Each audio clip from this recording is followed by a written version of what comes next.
أعوذ بالله من الشيطان الرجيم. ശപിക്കപ്പെട്ട പിശാചിൽ നിന്ന് അല്ലാഹുവോട് ഞാൻ ശരണം തേടുന്നു.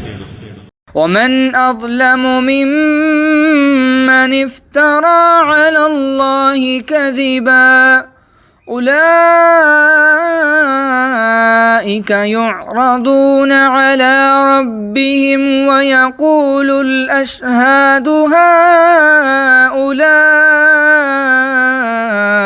الذين كذبوا على ربهم ألا لعنة الله على الظالمين.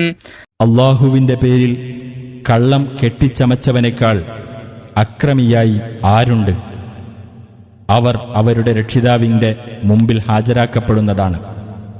സാക്ഷികൾ പറയും, ഇവരാകുന്നു തങ്ങളുടെ രക്ഷിതാവിന്റെ പേരിൽ കള്ളം പറഞ്ഞവർ. ശ്രദ്ധിക്കുക, അല്ലാഹുവിന്റെ ശാപം ആ അക്രമികളുടെ മേലുണ്ടായിരിക്കും. الذين يصدون عن سبيل الله ويبغونها عوجا وهم بالآخرة هم كافرون. അല്ലാഹുവിന്റെ മാർഗത്തിൽ നിന്ന് തടയുകയും അതിന് വക്രത വരുത്താൻ ആഗ്രഹിക്കുകയും ചെയ്യുന്നവരത്രേ അവർ. അവരാകട്ടെ പരലോകത്തിൽ വിശ്വാസമില്ലാത്തവരുമാണ്. أولئك لم يكونوا معجزين في الأرض وما كان لهم من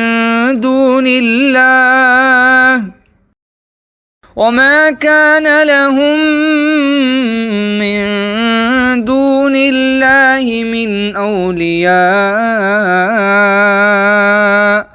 يضاعف لهم العذاب ما كانوا يستطيعون السمع وما كانوا يبصرون. അക്കൂട്ടർ ഭൂമിയിൽ അല്ലാഹുവെ തോൽപ്പിക്കാൻ കഴിയുന്നവരായിട്ടില്ല. അല്ലാഹുവിന് പുറമെ അവർക്ക് രക്ഷാധികാരികളാരും ഉണ്ടായിട്ടുമില്ല. അവർക്ക് ശിക്ഷ ഇരട്ടിപ്പിക്കപ്പെടുന്നതാണ്. അവർ കേൾക്കാൻ കഴിയുന്നവരായില്ല, അവർ കണ്ടറിയുന്നവരുമായില്ല. أولئك الذين خسروا أنفسهم وضل عنهم ما كانوا يفترون. അത്തരക്കാരാകുന്നു ആത്മനഷ്ടം പറ്റിയവർ. അവർ കെട്ടിച്ചമച്ചിരുന്നതെല്ലാം അവരെ വിട്ടുമാറിക്കളയുകയും ചെയ്തു.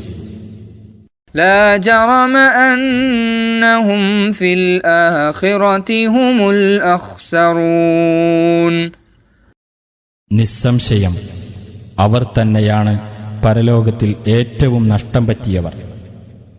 إن الذين آمنوا وعملوا الصالحات وأخبتوا إلى ربهم أولئك